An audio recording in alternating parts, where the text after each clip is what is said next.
Hi everybody, it's Jenny from the Missouri Star Quilt Company, and I've got a really fun project for you today. It's called the Charming Beginner because it's perfect for that beginner that's just ready to move just a little bit more into sewing. So let's take a look at this quilt behind me. Isn't this fun? So this is just 4 patches and an accent fabric. It just comes together so beautifully, and I can hardly wait to show you how to do it. So to make this quilt, you're going to need 1 charm pack, just 1, and we're using Serena Shores by Robin Pickens for Moda. You're going to use some background fabric, and you're going to need about 7/8 of a yard. And because we're cutting this into 4.5-inch squares, we just went with yardage. And our accent fabric is also the same 4.5-inch squares, but you're going to need 1 3/8 of that. This is our inner border. You know, I always go with kind of a white inner border. I have my layout of what I do, but I loved this turquoise in the inner border. And you're going to need 5/8 of a yard for that. And for this is our border and our backing. And for our outer border, you're going to need 1 1/4 yards. And then for the back, you're going to need 4 1/4 yards. But if you decide you want to use a 108, you're going to need 2 yards of that. So the quilt ends up being 63 by 67. And remember, this is just 1 charm pack of print.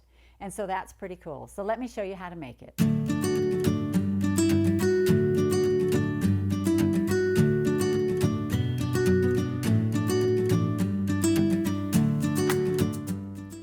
All right, so let me show you how to make this because it's so easy. You're really only making 1 block, this little 4 patch, and I'm going to show you a super easy way to do that. And the first thing I did was I went through and I kind of graded my squares, which a lot of them come kind of graded like that. They come in color packs, colorways, and you can just set them aside and you know, just lay them out so that they look pleasing to you. In mine, I went with the lightest ones here. I came down to the middle where it was a little darker, and then I ended over here with this green. And so by doing that, it gives the illusion that something really different is happening right in here, and yet it's really not. It's just 4 patches. So we're going to need some background fabric, and we're going to need some accent fabric. So we're going to make 4 patches, but they're going to come out to 4.5. So out of our background fabric, we're going to cut a 5-inch strip, and then we're going to subcut those into 5-inch squares. So I'm just going to, you can see here. For those of you who are true beginners, let me walk you through this so you can see this. So I've actually taken my fabric here, and I have my selvages at the top, and I'm folding my fold line up to the selvages. I don't like to cut long strips of fabric, so I like to do it this way, that it's just easier for me to manage. And because we're subcutting these into squares, you just want to make sure this front edge is clean and that your line is straight across the bottom and the top, and then you'll cut your 5-inch squares with this. Now, that's one of the reasons I like this 5-inch ruler. I think it just makes it so easy, and it works perfect for charms and layer cakes. So we're going to go ahead and cut this, and I'm just going to cut 1 strip. You'll need more than that. And then I'm going to turn this, and I'm going to cut off the fold and off the selvage, just like this. And then I'm going to just lay my ruler on the edge and make sure that I'm lined up here and subcut this into 5-inch squares. So we'll get, you'll get 8 out of a strip, and I've left it folded in half. And so this is our waist. That's pretty good. And you're going to set these up over here. Out of our accent fabric, you're going to cut 4.5-inch squares. And so we're going to cut this into a 4.5-inch strip. Just like this. I'm going to line it up on the line, match my fold. So when I'm matching this fold right here, you can see I have a little bit of overlap. So I'm going to clean up that edge. And I'm just going to come across here and make sure that I'm cleaning up that edge. And then I'm going to cut this at 4.5. And so, again, I'm going to turn this sideways. I'm going to trim off that selvage and the fold, and then subcut these into 4.5 inches. Oh, let me make sure this is straight. There we go.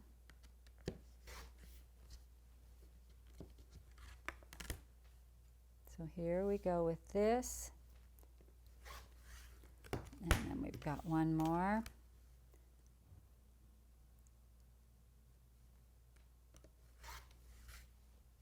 And you just have that little piece left, and we'll set these over here. All right, so let me show you how to make the easiest four patch you'll ever make. We're going to take a background square, and we're going to take one of our colored squares, one of our print squares. We're going to put them right sides together, and we're going to sew a seam right down the sides. So both sides, 1/4 inch seam. Make sure you've got your squares lined up, and we are just going to lay this on here. So 1/4 inch right down one side, and then we're going to come over to the other side and sew 1/4 inch right down that same side. All right. Now I like to use my little 2.5 inch ruler for this, because you just literally lay it on the side like this, and right at the edge, not your stitch line, right at the edge of your fabric, and we're going to cut it right down the middle. And then we're going to go ahead and cut these right down the middle as well. So we're going to cut this like this and cut this one the same. So right on the edge, and you cut them right in half. Then what we're going to do is we're going to open these up, and we're just going to finger press them back like this. We're going to open them all up so that the dark side, the seam is on the dark side. That's this seam right here is on the dark side. We'll do this to all of them. You're going to get 2 four patches out of each 5-inch square.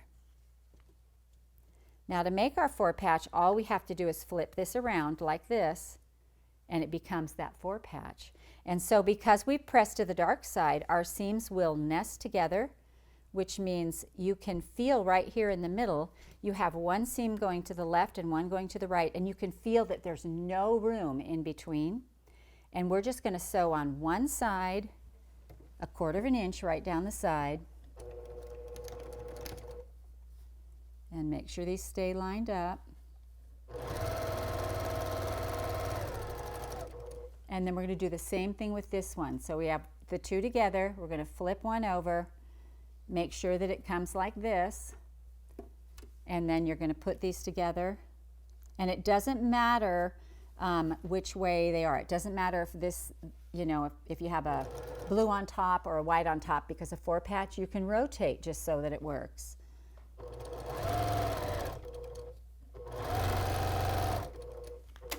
Now when you feel for those seams in the middle and there's no fabric in there, when you open them up, they should be perfectly matched, just like that. All right, so let's press these. And you're just going to do this to your whole charm pack. You're going to go ahead and make all these colors. I kept my same colors together just like this. And then when you put them together, let's look at the quilt right here. So we have a four patch and an accent block, a four patch and an accent block, four patch. Now, the things you want to pay attention to is when you put your blocks in rows, they're all going the same direction. Just like this. See the block, block, block, block, just like this. You're going to put them together in rows, and when you put them together in rows, the rows, they all go the same direction. And you have that, you have this accent block in between. So we're going to go like this, and we're going to go like this, and we're going to go like this, and you can scrap them up and put them wherever you want. You can do like I did and put all your lights at the top and your darker ones toward the middle, and then your lighter ones again to the other side. But you're going to go ahead and make a row of this. And on this top row right here, we have 1, 2, 3, 4, 5, 6, 7, 8, 9, 10, 11, 12. So 12 across, and then you're going to start, once you get your rows all put together, you're going to sew your rows, and you'll sew 1, 2, 3, 4, 5, 6, 7, 8, 9, 10, 11, 12, 13. So you've got one row longer than it is wide. So once you get all your rows sewn together, you're going to have this whole inside part done, and you're going to want to start adding your borders. Maybe, maybe not. Maybe you'll just want to get it quilted and do a little binding on. Either way, if you want to do a border, I put the small one on first, and I always put the sides on first and then the top and bottom. And what I do is I lay my quilt on the bottom and cut my strip and I put it on the top. Now the correct way to do that is to measure both sides and the middle and average that size and put it on the top. I don't actually do that. I just cut my strips, and but again, I've been doing this for 40 years, so I'm really good at doing this. So you probably want to start with the measuring way. But I just put my quilt on the bottom. Never put your border on the bottom because the feed dogs take in more fabric and you'll find that your border rumples. And if you have a rumply border, you know it's not going to fit and it's not going to quilt out. So you want to put your quilt on the bottom, put your border on the top and add it. So then I add the sides and the top and bottom, and then I do the same thing when I add the big border. I add the sides first on both sides, and then I add my top and my bottom. When you're going to put your binding on, you just start in the middle and go all the way around and put that binding on. And so there's lots of videos. I have lots of videos on how to do binding, how to put it on, and you can check those out, especially if you're new to quilting. The quilting pattern that I used on this is called Water. And I just felt like it was ocean fabric, and the water is, I mean, it's just perfect for that ocean fabric look. I love the big border out here, and I love that I mirrored the inner border with the binding. I think that really just completes it for a beautiful look. And look at this, how these big flowers play out on the back. It's just gorgeous. It's a gorgeous line and a lot of fun. So this is a super easy project for a beginner. And I hope if you are a beginner, you'll try it. If you aren't a beginner, find one. Find one and share the love of quilting with somebody that you know. And so we hope you enjoyed this tutorial on the Charming Beginner from the Missouri Star Quilt Company. Hey everybody! Every week I give you a new idea, and we are almost 1 million quilters strong. So join us every Friday for a new tutorial, and if you haven't clicked or subscribed, make sure you do that today. See you on Friday.